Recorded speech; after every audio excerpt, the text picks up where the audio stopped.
What's up, summoners, and welcome back to another ProGuides Wild Rift video. Today we are going to talk about 10 things we wish we knew before reaching Challenger Elo in Season 3. So let's go! First up on the list is something that is pretty harsh to maybe hear, but the truth. It's not going to get better at all.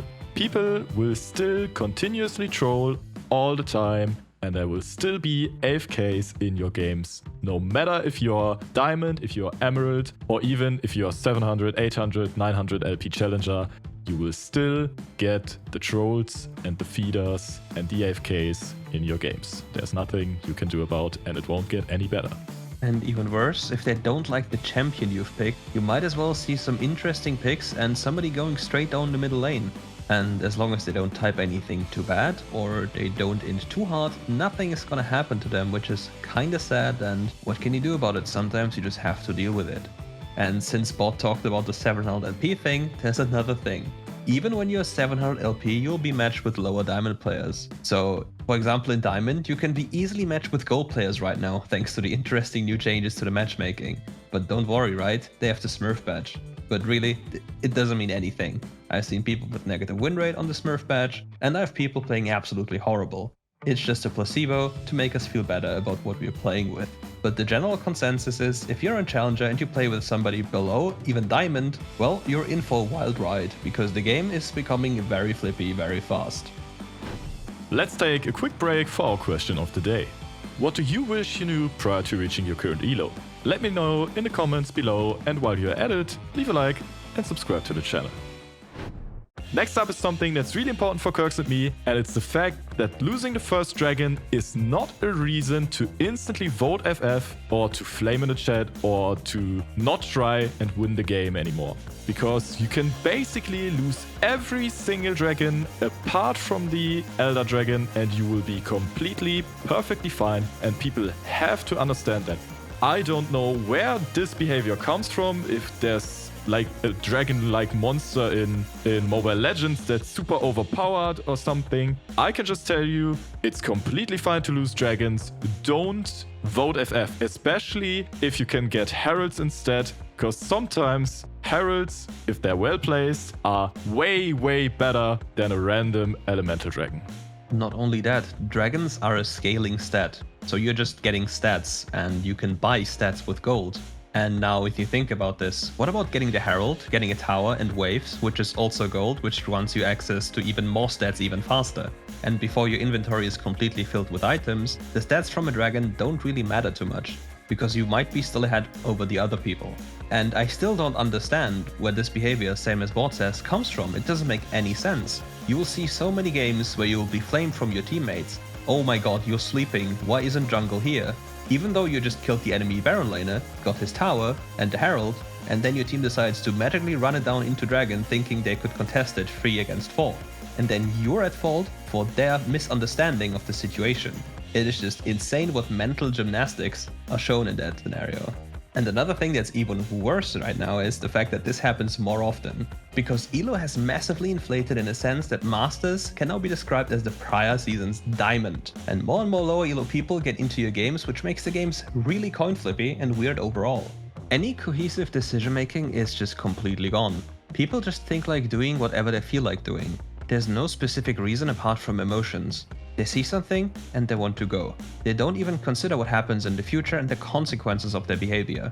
As a consequence, the games become unbelievably coin flippy and weird overall. And the next weird thing is something Bot is gonna tell you about, and you'll be very surprised to hear about this. Players are still building terrible item builds and they don't know which items to go for in general and why you should buy them in certain situations. That is a massive point, because if you don't buy the best items for your champion, you can't play him to his full damage or healing or tanking, whatever champion you are playing, potential, which means that your build is basically already keeping you away from unleashing your full potential.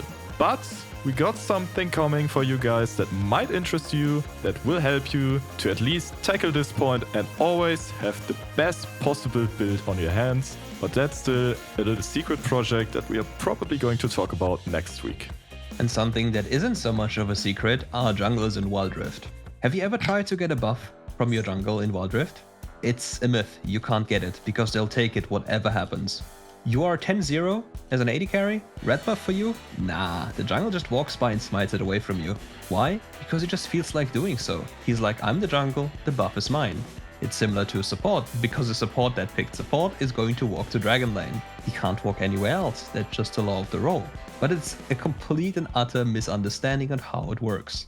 Every buff is a resource you need to allocate correctly. It gives your carries way more potential of carrying a fight because red buff is just broken. Did you know that, for example, the enhanced red buff has a 30% slow on melee champions, and the blue buff grants you 20% ability haste? Why would you ever selfishly take this buff if you have a champion on your team that is so unbelievably fed that it could carry even harder? But the only thing I can think of is some people just don't want to be carried. They want to be the hero in their games, and whenever they're not the hero, they're happy about losing. Next up is a little something for our junglers. Stay away from the Dragon Lane as much as possible to keep your own sanity. Once something goes wrong on the Dragon Lane, it's about to go wrong again and again and again. You've all seen it, once your Dragon Lane dies once to the enemy Dragon Lane, they are basically just inting again and again and again. And who's at fault? Obviously you. Instead of trying to fix up problems that they emitted themselves, you could rather go and try to get your mid lane and your Baron lane ahead to get a win condition there, play around Herald, open up the mid lane for example, and then try to get the win in the mid lane, instead of trying to force a win in the bot lane while they are behind. And you might laugh about this, but sometimes it feels like a tragic comedy watching bot laners. They're constantly so busy flaming each other for items, misplays or anything, that they lose track of everything else around them. They run into the most obvious ganks, they just die to anything, lose minions, do this, and it's never their fault. It's really never their fault, they always think somebody else is at fault. This could be traced back to point 8, that the fundamentals are absolutely lacking in most cases and players don't have a thorough understanding of the concept of object permanence, for example. I've seen so many mid laners or bot laners or literally any other player. When the jungle leaves the field of vision, it doesn't usually translate into the jungle role not existing anymore. But the ability to not see him usually means for the most player base, or most part of the player base, that the player doesn't exist anymore. So they go for a trade and instantly die. But what happens after? Of course, they're calling jungle diff, even though it's their own fault. And it's absolutely crazy. This should not be happening. This is not legal. Next up is something every single one of you can abuse to efficiently and fast climb the ranks. And it is wave control. Wave control is one of the most fundamental and basic things in League of Legends and in Wild Rift. So if you got a good solid understanding of the way waves work and how to manipulate them, you can be sure that you will beat your enemies more consistently, more often, and especially in the Baron lane, that is something that you will have to work on to reach the top ranks. Because I myself in high elo still see so many players that don't have like the slightest idea of how to properly control a wave.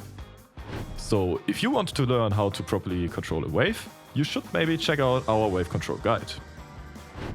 And since we're talking about consequences, players don't really have a consequence concept, especially when it comes to using ultimates before an upcoming objective fight. Let's just imagine that they all the time use their significant ultimates before a fight. They won the skirmish, but 45 seconds later, they go into a fight without any ultimates available. And therefore, even though they have a slight gold lead, at least on paper, they easily lose a 5v4 because, well, they don't have cooldowns. And if the enemy team has those cooldowns available, they'll just steamroll over you, because cooldowns really matter. So if you can, think about them in advance and think about if you really need that ultimate to kill somebody. I've seen many people that try to kill in support with free ultimates for no reason. The person is dead anyway. Why are you trying to get the kill so unbelievably much? It doesn't make any sense. Just think about the potential difference in cooldowns and plan ahead, and don't be a goldfish. It's just gonna be good for you. And that's it for today's video. Thank you all for watching and see you tomorrow for another ProGuides Wild Rift video.